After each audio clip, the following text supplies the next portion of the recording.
Welcome to MicdinPod. We are your hosts, Jeremy and Val. That's me. We are not experts, just parents of 2 college athletes and 2 in youth sports. On this podcast, we're bringing together athletes, parents, and coaches to talk honestly about youth sports recruiting, pressure, identity, and everything in between. Thanks for being locked in with MicdIn. We have 2 guests today. They are sisters, authors, and co-founders of Bet On You Mentality. We have Erin Connor and Katie Wood. Hi. Hi. We are so excited to have you here. We have been talking with a lot of guests about physical ability, personal and physical development, but we thought it was really important to have you on to talk about the mental strength piece, which is so important in youth, at college sports, and overall in life. So if we could start off with you telling us why you started Bet On You. Yeah, so I'm going to bring you back 8 years because that's kind of was when the seed was planted without us even knowing. So 8 years ago, my third daughter had a life-saving surgery for something called craniosynostosis. It's when the sutures of your brain fuse prematurely and your brain can't grow. And as a mom, I'm sure as a parent, you both can relate that my brain went to very dark places and it spiraled out of control. So I learned the power during that time of centering yourself first thing in the morning. So I would get up, I would read something positive, practice gratitude, pay attention to self-talk, and then go into the day trying to make someone's day a little better. And this was all scientifically proven to help help with your thoughts.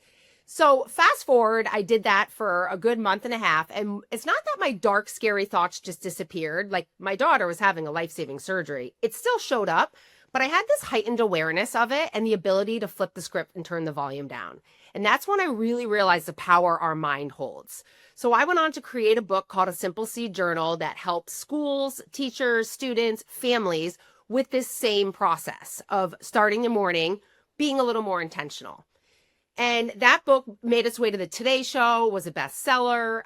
That had a lot of success. So Erin and I came together, now raising 8 kids combined who are athletes, very big into sports. Erin's a certified mental performance coach. We both took our experiences as college athletes with different stories. We came together and realized that kids today are spiraling. They're spiraling out of control in the sports world. And there's a gap that's not being filled with the mental game because we know 90% of the game is mental. And that's where we took what we did for A Simple Seed and turned it into Bet On You Mentality, which is the same concept. And it's the mental reps. It's a journal that helps these athletes with the mental game, with gratitude, self-talk, the story you're telling yourself, affirmations, reading positive lessons, that same concept to help them in the game. So that was the creation of Bet On You Mentality because our kids had a lot of setbacks and we knew if we didn't teach them how to have a strong mindset, they wouldn't be able to get back in the game. So this was a very passionate project to us. So you mentioned college sports. So can you each tell us about that journey for you? Yeah, I can start. So it's actually a big reason of why I do what I do today.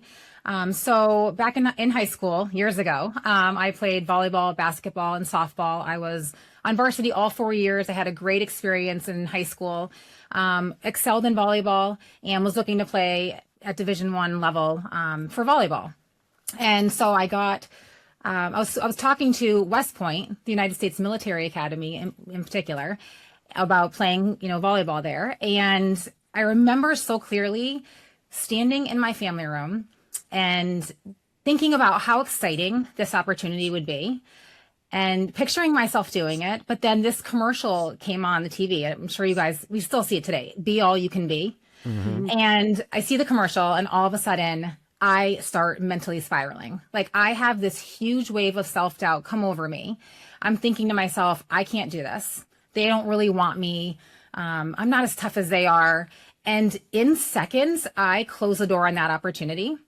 And then I ended up choosing Stonehill College, smaller school, Division II at the time, more in my comfort zone. So I ended up going there. And my first day at practice, I realized that everybody here is good, not just me. Like it was a really humbling moment and a reality check of like college level is very different than high school. And I wasn't mentally prepared. I started blaming, making excuses. I started comparing myself. I couldn't handle the expectations, the pressure, the balancing of the schoolwork and traveling. And over time, I ended up just mentally spiraling and I ended up quitting my sport. And that decision, I call it my 15-year mistake because that haunted me for the next 15 years. And luckily, this book, Unbeatable Mind by former Navy SEAL Mark Divine, it just happened to fall into my lap. I read the book. I just became so obsessed with the Navy SEAL mindset that I tested myself. Like I ran a triathlon. I did a triathlon. I made a shirt. I do this for me. It was just so important for me to prove to myself that I was more than that decision that day of quitting, and that I would never quit anything again on a bad day. Because when you quit something on a bad day, that's what, you have a weak mindset. And so between that and between having 4 girls, 2 of my girls, my twins, have had 4 knee surgeries within 3 years. So that was mentally challenging, not only physically, but mentally. My third daughter, she's had performance anxiety for years. So we work through that. So between my experience in college and my girls, it's why we created Bet on You. It's my reason why I'm so passionate about working with athletes one-on-one and with this journal with Katie. Yeah, so I read that. I saw in your bio it said 4 knee surgeries, 36 months of PT, 10 seasons missed, 250 stitches. Is that you, or Yeah. is that you and your children and everything like that? That's my twins. Yeah. Okay, so those are that's my for twins. both of you? No, you as well, Katie? No, her twins had my daughter had a life-saving surgery at age 2, but her daughter, her kids had all that. Wow. A lot of Wow. setbacks. Wow. A lot of setbacks. Wow. Oh my gosh. So I'm reading through that and I wasn't sure if that was in total for everybody. Wow. That's just your twins. That's incredible. Yeah. Wow. Yeah. So what can parents do to help with that? Like in your books, do you teach parents how to go get through the mental health aspect of going through all those surgeries? Yeah, I mean, I do it one-on-one with athletes, but also in the journal, every entry can relate back to an injury. I think the more prepared you are mentally going into an injury is so important. But my girls learned so much. They talk to other athletes that have been injured. They talk a lot about just focusing on what you can control. Like you couldn't control that this injury happened. What can you control?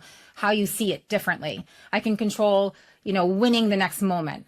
I can control my attitude about this.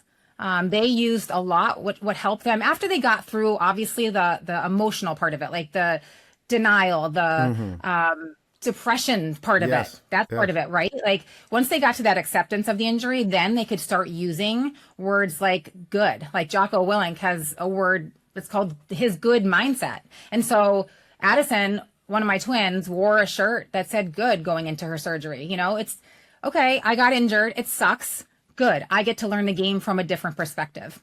So just shifting their mindset really helped them even more after the first, second injury. The third and the fourth were more like, okay, you know what?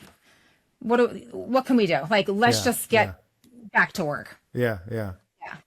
I think it's interesting too that you kind of brought up phases, which I don't know if like athletes or parents or like we give as humans the grace for, right? You said that when they got the acceptance, but like when we've talked to just some other guests about where they've had their orange moments in those shifts, it's the stories have a lot of times come from some type of either like disappointment, embarrassment, or something related that is personal to them, but there's phases, right? Like there's those moments where you cry about what's happened, and there's an identity piece of it before you have those shifts. So I think that's interesting, and I think that it's important when people do go through that, something that they need to build up that mental strength, that there are like almost like phases of grief, right? With what's it?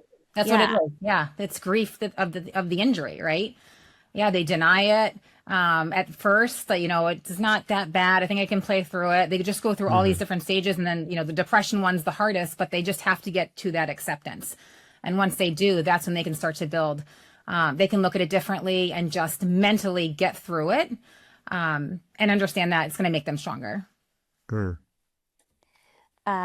Do you think that in today's like day of parents, so overall society, do you think that we're just building because there's so much on personal development, there's so many clinics out there, there's so many clubs out there. Do you think that we're building these high performing athletes and not as mentally strong? I think that is an awesome question. I think that we're building a lot of high performing athletes right now and not enough mentally strong ones. I mean, if you look at a lot of these youth practices, they're so heavily focused on the physical side, like the skills, the drills, the scrimmaging. That is so important. Obviously, we need that for our sport, but very little time is actually spent training how they handle pressure, how they get over making a mistake, how they deal with comparison, how they receive feedback from a coach. And that happens at all levels, right? Like the youth level to the Division I level, teaching them how to, receive that feedback from a coach to not take it so personally. So we spend hours training what athletes can do to perform their best, but almost no time training them what to do when things go wrong. So with Bet on You, like we're training them, we're trying to train high performing, mentally strong athletes. And there are club programs we're working with that see the importance of this and are implementing the Bet on You mentality program. Yeah, I saw that you're working with the Bain Basketball Club. Bain Hurricanes is doing the program right now. Lockdown Volleyball Club is doing the program. We're talking to a few soccer club programs right now. Boston College, Providence BC. College. Yeah. Yeah. Yep. Oh, you guys are. All right, I do like this. There's one thing I saw. One of the things you guys teach is getting 1% better every day. Can you touch on that? I love that 1% better every day. Can you do that for me? Yeah. So it's just a simple concept of how can you get a little bit better than you were yesterday? That's all. Like, how can you just get 1% better today than you were yesterday? And when athletes start being aware of this and writing it down in their journal, they start to see the small wins that they have every single day. And over time, these small wins, they compound and they're starting to build true self-confidence.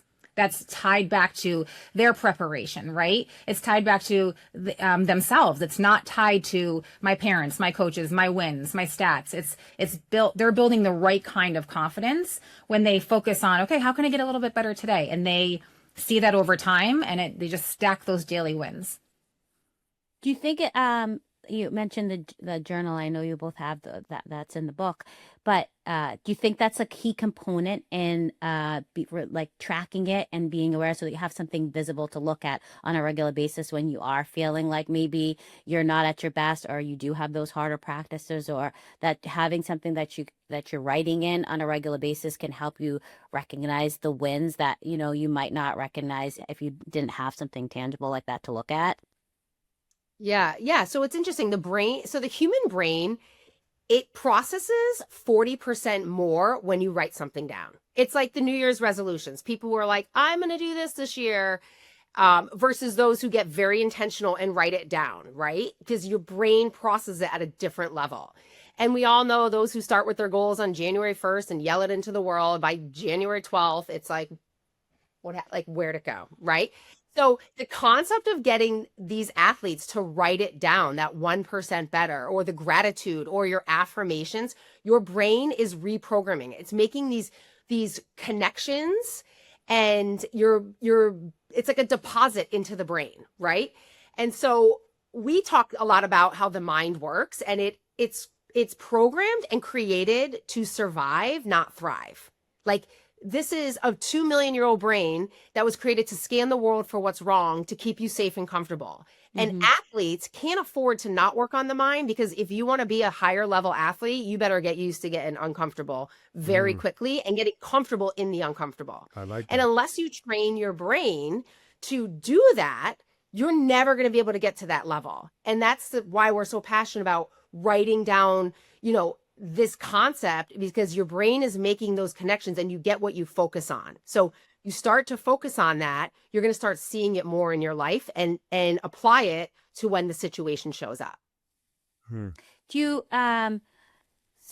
do you guys see more schools, colleges, systems embracing that, or do you feel there's still some stigma over it? Just like because right, what we're also recognizing is that, like, hey, we all need that mental health. We all need that to build that mental strength, no matter how good we are in anything that we do, as an athlete, Right. as a human. Like, we all have tough times, right? So that can feel very vulnerable to people. I also feel that, like, just having college athletes, and when they're away from home, sometimes they don't recognize that they're struggling with something because they think, like, oh, that just got to push through. Oh, today was just a hard day. They don't recognize it. And I think that's why you hear a lot of people saying, when people do struggle with mental health, like, well, I didn't know it. Everything seemed like this because, right. So, like, as a parent, I would say when we first started club, I would say to my daughter, I was like, oh, we have, we're doing club soccer, and she was doing multiple sports. When we started traveling, I said, if you start to be irritable, if you start to, like, not want to hang out with your friends, if you're, like, really tired, like, this is you're probably stressed and you don't know it. So I told her I was going to be paying attention, or we might need to pull back from that. And she was our first. I didn't really know. It wasn't, we're talking almost 12 years ago, right? So there wasn't a lot out there. And I have friends that have other kids, but I think for parents, you don't always recognize the stress in an athlete because they actually perform and live in that stress space a lot. You know what I mean? So, like, how I just asked you multiple things, but one of you, how are you getting pushback on that or embracing it? And then B, I guess the piece of, like, how can parents recognize or help to embrace this for their kids to be part of your programs, or help their schools to be part of your programs? Okay, so I do think that we're hearing more and more this being talked about. Like, if you watched UCLA on the women's championship game, Lauren Betts actually came forward talking so much about her mental health. AZ Fudd from UConn talks about how she worked with a mental performance coach. So you're hearing athletes at that level talk more about their struggles, which I think is very good for parents to hear, for kids to hear. And for parents, I think what's important is to just be aware of just checking in with your child all the time, right? And if you see your child in a game hesitating to take shots, if they're not playing as aggressive as they normally would, if they're you're thinking, they're overthinking, they're crying after the game, they're getting very nervous before the game. I know one of my daughters had performance anxiety, and she wouldn't eat much before, would be quiet on the way to the game, would stand right by my side the entire time. So we had to figure it out. I was aware of it, which was good, and we had to work through it, and it took years. And she's done a 180 from where she was when she was in 6th grade. So just having those conversations, how are you feeling today? How, instead of asking the child, how many points did you score? Instead of focusing on outcomes, there's such a focus right now on outcomes, on their stats, on winning, being on the AAU club team that wins the most, what's your ranking, these highlight reels we're seeing on social media. When our kids are tied to outcomes, and sometimes as parents, we can ask these questions, oh, how many points did you score? How many goals did you score? Right? We're putting the emphasis on outcomes. They start to believe that's what defines them. But we can't fully control the amount of points they score. We can't fully control if they win, right? So we need to be shifting the way we're talking about their performance. So instead of how many points did you score, saying something like, how did you show up for your team today? Instead of saying, like, good game, you could say, hey, I noticed your body language didn't drop.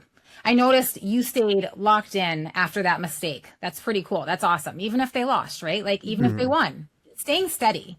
A lot of parents will take their kids out for ice cream when they win, when they're young, but do they do that when they lose? So kids are getting those messages from us, even though it's coming from a very loving place, and they're interpreting it as, okay, my value is tied to what my parents really want to see from me, and that's outcomes. And we need to shift it from outcome to like development. I got the question. Do you think that that's different now than it was, years ago? I got a story. So when I was, Val's going to Jeremy stop always me has a- because I Jeremy always always have has a stories. story. I do always have Always stories. has. Val's I going to feel like stop you're a very good storyteller. So I'm ready. Oh, you should feel great after that. me. Katie, I'm going to keep going. Don't tell me that. He's gonna be like, When a I good was- story. Katie thinks I'm a good storyteller, guys. So here we go. Like, When I was younger, my parents didn't know what I was doing. Like, I went to a basketball tournament in are you Philadelphia. going to tell the same story? You've already told the story. I know, but they didn't hear it, so I'm going to tell them. I went to a basketball I'm tournament. too far in now, Val. I'm too far. God. Yeah, I went to a basketball tournament in Philadelphia, and my parents didn't even know that I went. It was with an AU program. Great. Not only that, I went to school for track. I went to college for track on a track scholarship. The first time my parents saw me run was in the Atlantic 10 Conference Championship in the first time in college. So like I feel like now the pressure of parents, the pressure of the parents that we put on our kids, the pressure, the money, all the pressure you see on social media, is that the big difference from now as it was back in the day? Yes. I think 100%. I think in a way that was probably rigged in your favor, right? I'm sure you wanted your parents' support, but like that probably is a big reason why you were able to do what you were You were able to do that.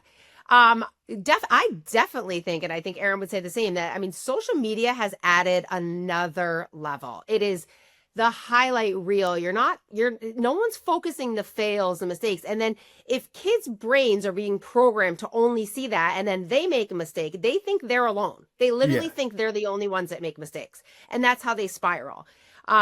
So I couldn't agree more. I think also sports have just elevated to a different level today, and parents are keeping up with the Joneses. It is, they need to be on this, they need to be on that. And it's become way too much. Yeah. And I think the amount of money we're spending, the time we're investing, that adds another level of stress. I also think the ego plays a role. I think some parents are living a dream through their kids. I think a lot of times you see the quietest parents are the ones that already had their moments, right? Yes. Yes. My husband played professional hockey. He is the quietest person in the ring. Yes, Where everyone yes. else is like, yay! And Yes. like, and because he's like, I know how hard this is. Like, I know how hard it is to do what they're doing, right? And so there's so many elements. I think the perfect storm of social media, kids getting phones so early and having access to this, where it was out of sight, out of mind. So you just did your thing. Yeah. And you didn't do it with pressure, and that made you probably the best athlete you could be. Yeah. But I will make a point that I think I'm going to shout out a school, and it is my former school, and I'm not shouting it out for that reason, but Providence College, what they have done, and I think this is brilliant, they are bringing Erin and I in to work with the freshmen only. Ooh. They know the jump from high school to college is enormous, especially Providence is a big time school. And so you go from being the biggest fish in a small pond to now a level of a small pond in a very big fish where everybody's good. So what's going to separate you? You're not used to sitting on the bench. You're not used to working out with kids that are better than you, taller than you, faster than you, smarter IQ in the game. And so Providence has us come in and work with all the incoming freshmen because they're seeing that's the grade that struggles the most with the mental game. And while they have the talent, it's just the mental reps that are separating them from good to great. And I think very smart move on their part to do that and put that focus on that group. I agree. Oh, great. Really great. So back to Providence College. So I played basketball all my life. Through high school, I was the first girl to ever score 1,000 points. And basketball was something I wanted to continue in college. I didn't really have that much opportunity. So there were a couple of D2, D3 schools, which was great. But my heart was something about Providence College was calling my heart. But but not for basketball. But I gut feeling, leap of faith, I ended up going to that school. So when I got there, it's like basketball just ended. And so I used to go play pickup with all the boys. There were a bunch of boys playing pickup in the gym, and I would just go play with them for the love of the game. And I was down there playing one day, and the men's basketball coach, his name's Tim Welsh, he came and saw me play, and he pulled me aside. And he's like, hey, I think you should try out for the women's team. And immediately, the brain, which wants to keep you safe and comfortable, it limited me, right? It was like, oh no, like I'm not tall enough, fast enough, big enough. Like preseason's done, season's starting soon. If they wanted me, they would have recruited me. This is Big East basketball. Like this is not in my league. So I said no. And a couple weeks went by. Tim Welsh was there again. He pulls me aside again. He's like, I think you're missing an opportunity. I think you should try out for the women's team. Same story. I'm not big enough, strong enough, blah, blah, blah.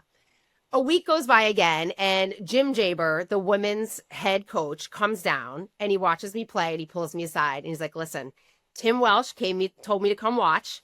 I want to offer you an opportunity to walk on to the team tomorrow morning. And as my story started, like the training your brain, I'm not big enough, I'm not tall enough. He stopped me, and he said, well, why don't you borrow my belief before you get your own and just give it a shot? Oh, I And love with that. something that he said, I decided at that point, like, all right, what do I have to lose?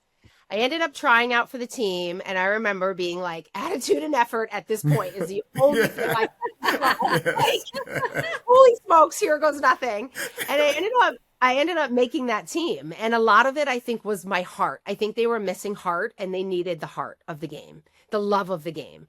And so I ended up making the team. I was on that team, early morning practices, late night, missing holidays, working my butt off for 2 years and not playing much at all. At the end of the game, I'd go in and I was putting in all this work and wasn't really getting any results. I wasn't paid, missing parties, like calling my sister crying, I want to quit.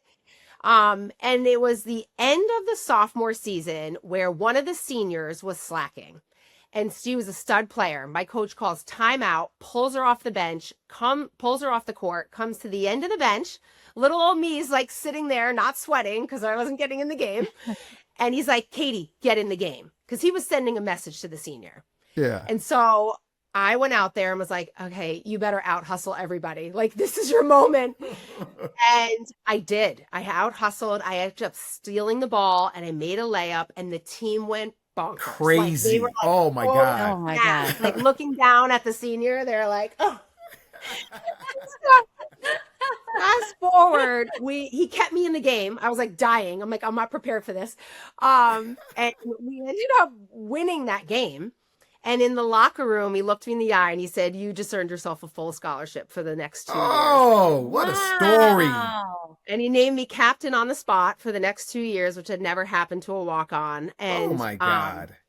what I learned from that is that, first of all, confidence is a willingness to try. Your brain's going to try to talk you out of anything that's hard and out of your comfort zone. But man, you have that willingness to try. That's where confidence grows. And the other thing is that attitude, effort, and hustle can really outweigh talent. We're Yes. capable of so much more than I think we give ourselves What credit a for. story. I love this. And yeah, and it's led us to write a book, which is incredibly hard to do. Start a business, like bet on yourself. This is, it's the only times you can control the odds. And we all play small. Unless you work on this and expand your mindset, you're going to play small your whole entire life. And we're not here long enough to do that.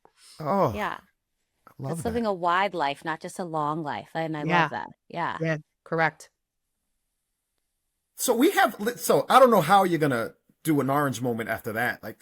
We have a segment on the show called the orange moment.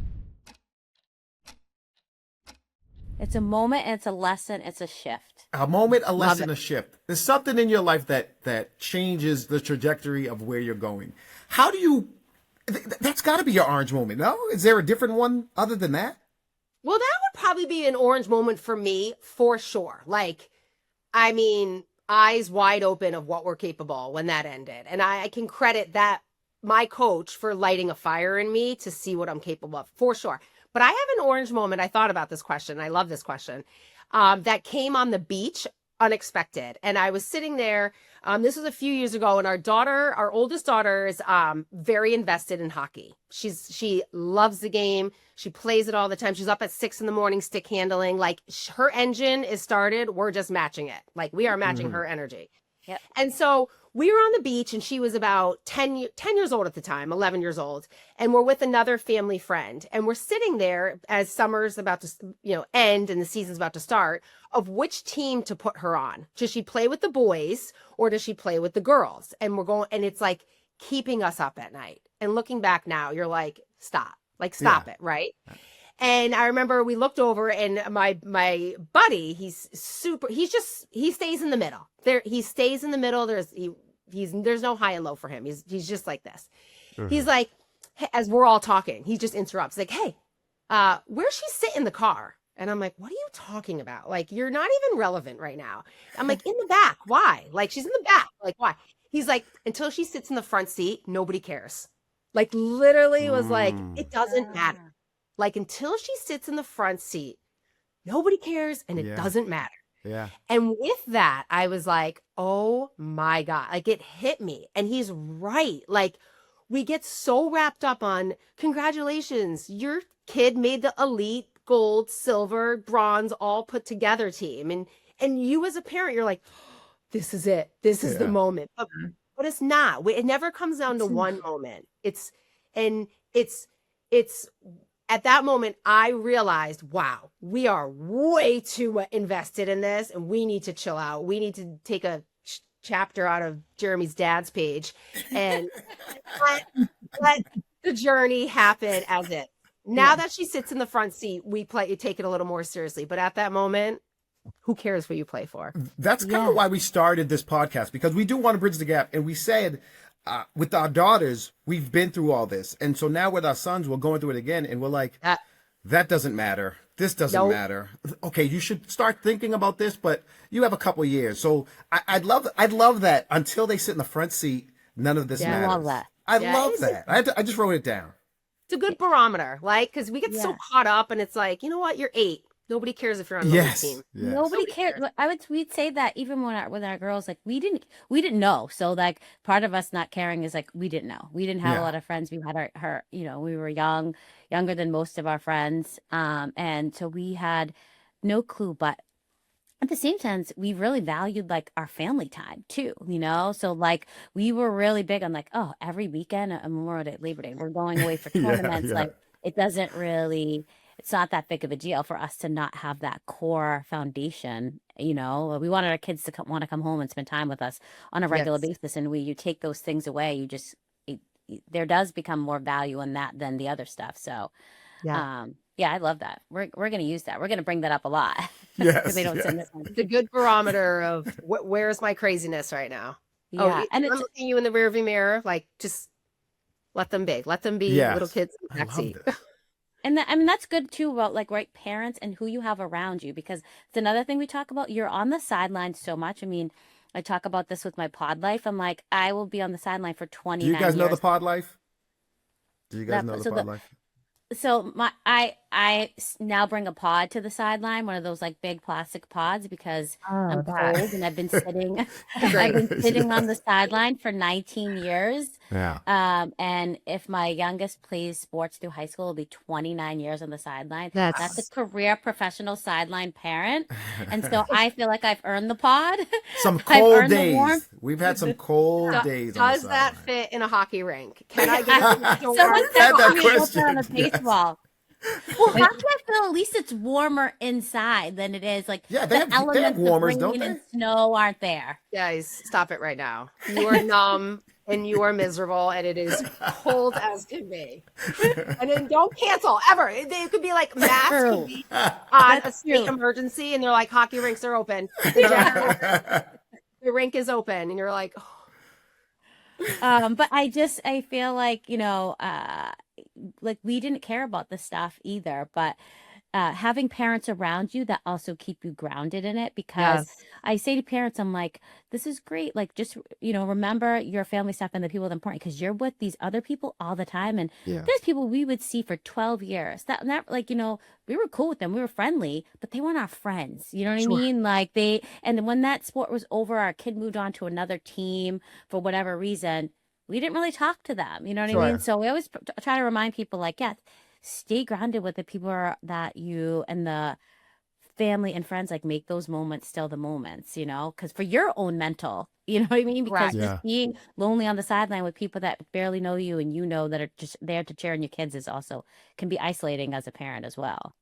I Correct. might have to get a pod for basketball games. I like watching it by myself. I always I like that too.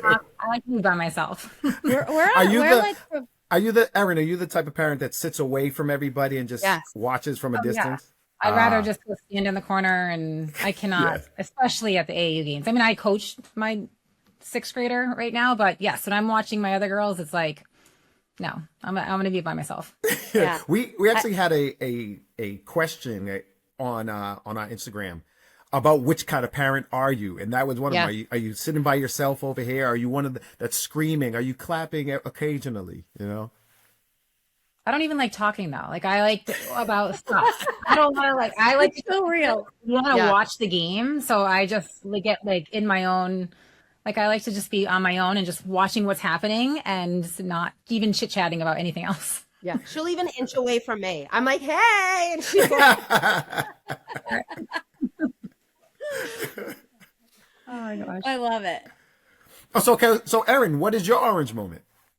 Yeah, so I was thinking about this. Yeah, I think I have a few, but I guess the one that sticks out the most to me was spring of 6th grade. So it's my freshman who's in high school right now.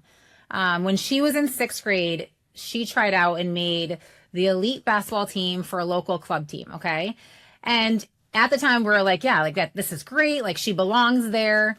Then we went away for the summer. So we really value family time. And so we go to Connecticut every summer. Katie and I, with our families, our parents are there. Our brother comes down. Oh. It's just like, take a break from sports. Just let the kids, be at the beach, have fun. But she didn't stop playing basketball. Like she was still like getting shots up, working on her ball handling because she loves basketball. But she wasn't going to camps or anything or playing on a competitive team. So what we didn't realize at the time is that summer of 6th grade, a lot of kids were not taking a break and they were training, they were competing, they were staying in it all summer. Fast forward to the fall, she tries out again and she doesn't make it. She gets cut.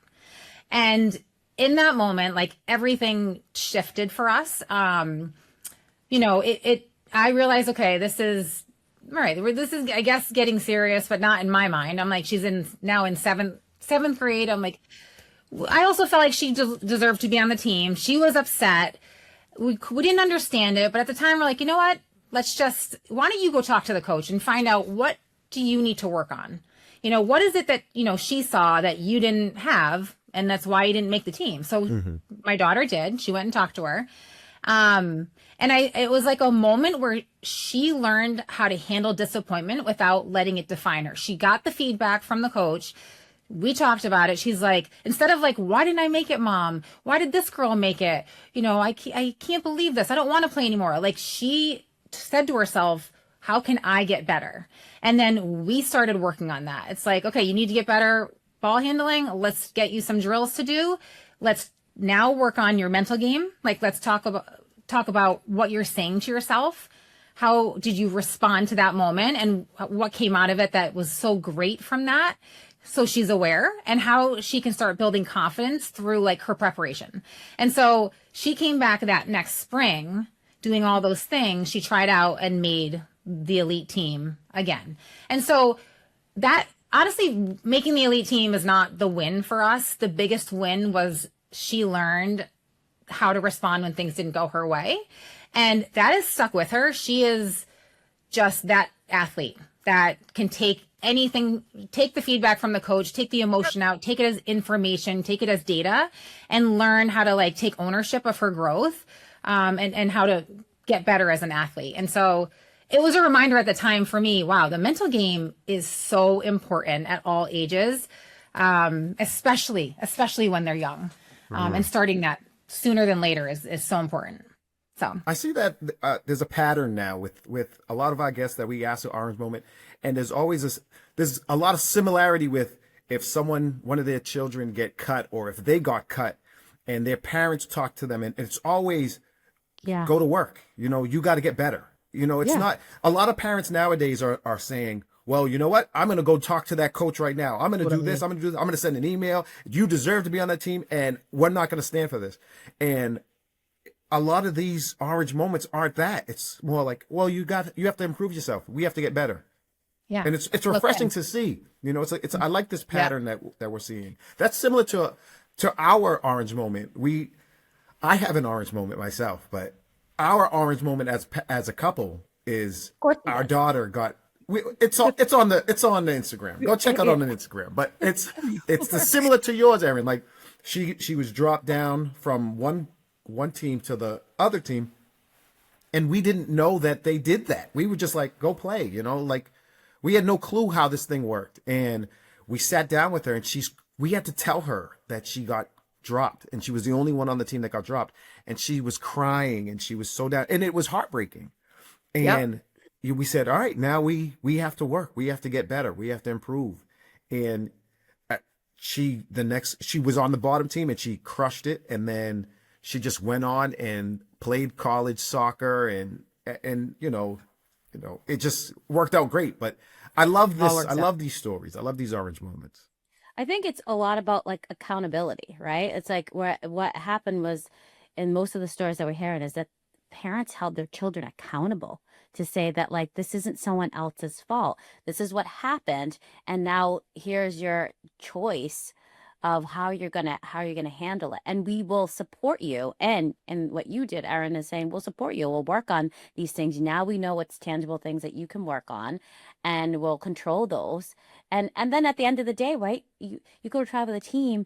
You have no regrets because you did your best, right? You did the best that you could do, and it's not based on someone else's judgment of you. It's based on where you did your best to improve for something that you wanted to do, right? And it also helps with, like, instead of parents being like, I'm going to sign them up for this, your child then says, okay, I have these, right? Because when we look at like how people succeed, hey, I know these tangible things, the expectations of me, I can either choose to work on them or not choose to work on them. And I have no one else to blame but myself, because now I know what I need to do, and it's my choice to do them or not to do them, right? That's, a great lesson for you guys, for your daughter, but like, kudos that she worked on it, because you supported her doing that, Yeah. And effort doesn't guarantee the outcome either, right? Yeah. Like, an athlete can work so hard and prepare and still not win, still not make the team. True. But it does improve the odds, that it will lead to the outcome that you want over time, but it doesn't guarantee it. So I think a lot of athletes think, okay, if I'm going to put in all this work and this effort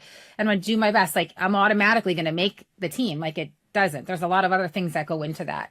So having the awareness, right, to understand that, okay, I'm going to do my best and leave it all out there. And if I don't get the outcome I want, I'm not going to stop. Like, I'm going to still keep going to see what can happen and what I'm made of, right? That's like the whole betting on yourself. It's just always going back to that, taking ownership, holding yourself accountable, and just betting on yourself.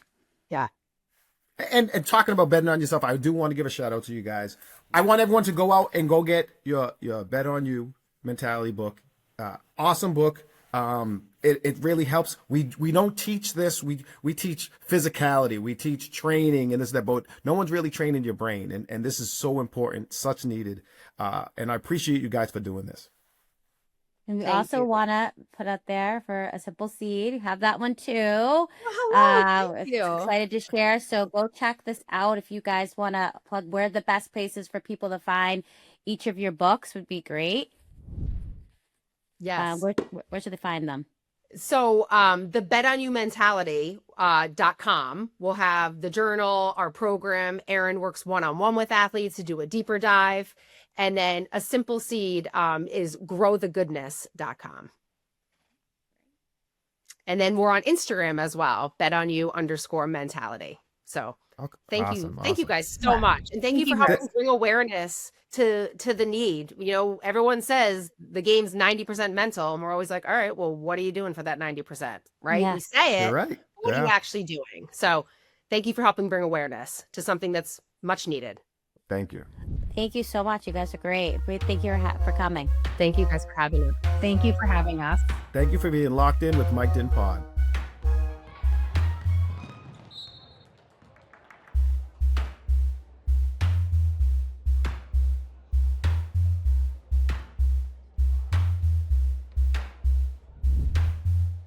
Thanks for being locked in with MicdIn Pod.